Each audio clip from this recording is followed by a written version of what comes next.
Toto video vás prevedie inštaláciou systému Elastic, inštaláciou databázového serveru XAMPP a vytvorenie databáz. Otvoríte si elastic.com, v sekcii software kliknite na túto ikonku a stiahnite si z tohto odkazu celú inštalačku zbalenú v RARe. Ja už ju mám stiahnutú na ploche. Otvoríte dvojklikom na Install exe. Samozrejme, Windows 10 vám oznámi, že je nepodpísaný, dáte len spustiť v tomto prípade.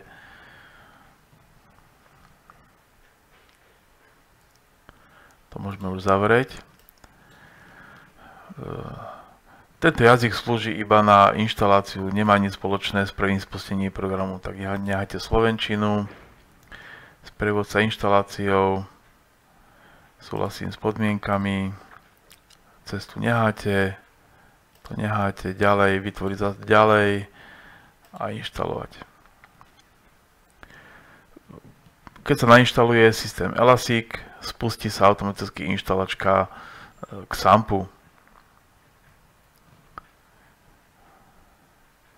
To je toto.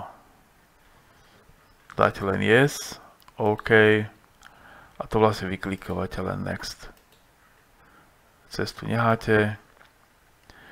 Toto môžete odkliknúť, nech sa vám nezobrazuje web.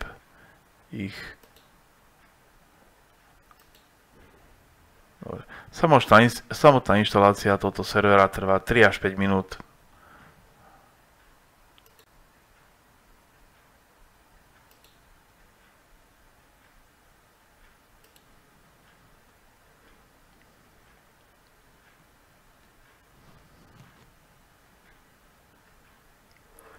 No, XAMPP máme nainštalovaný.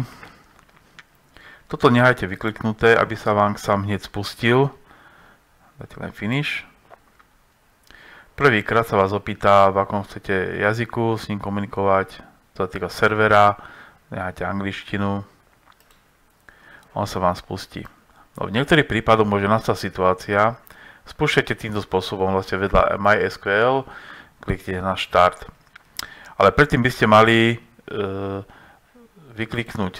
kliknúť sem, aby sa vám tento server spúšťal ako služba systému Windows. My to máme vyšedené. Niekedy sa to môže stať. Tak spravíte nasledovnú vec. Zavrete.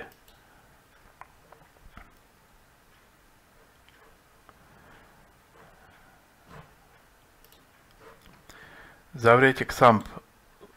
Toto môžete dať dokončiť. Zavriete XAMPP z lišty. Quit. Potom spustíte, nájdete ho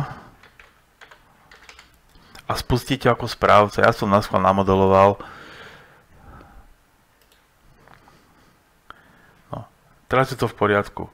Musíte kliknúť sem a tým pádom on sa vám vždy po štarte systému bude spúšťať ako už priamo v systéme Windows.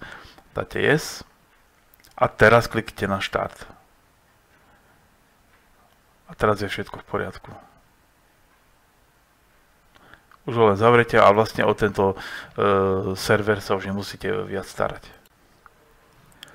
Systém Elastic spustíte pomocou ikony na ploche. Najprv sa vás opýta, aký jazyk si vyberete. Dáme slovenčinu, to je po prvom spustení.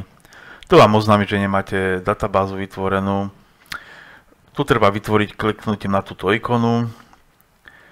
Je to z toho dôvodu, že vy už môžete mať nainštalovaný nejaký MySQL server v počítači. Ak ste ho nejaký používali, tak nemusíte používať XAMPP, môže používať hoci ktorý iný. Ale štandardne v podstate všetci používajú XAMPP. Kliknite na túto ikonu. Chcete zaheslovať prístup. Toto je na zváženie, ak to iba testujete, dal by som radšej nie. Dosť často sa stáva, že heslo aj tak zabudnete. Po prvom nahodení nejakého užívateľa sa niekedy stane, že zabudnete jeho nick a heslo a po odhlásení vás už nepustí do systému a chcete sa prihlásiť do databázy a tam vás zase nepustí, lebo ste zabudli heslo. Čiže dajte neheslovať. Potom, ak budete už na hotovo si inštalovať do firmy alebo do podniku, samozrejme treba dávať heslo, aby sa vám tam nikto nehrabal. No a týmto spôsobom máte celý systém prichystaný na prácu. Môžete zavrieť.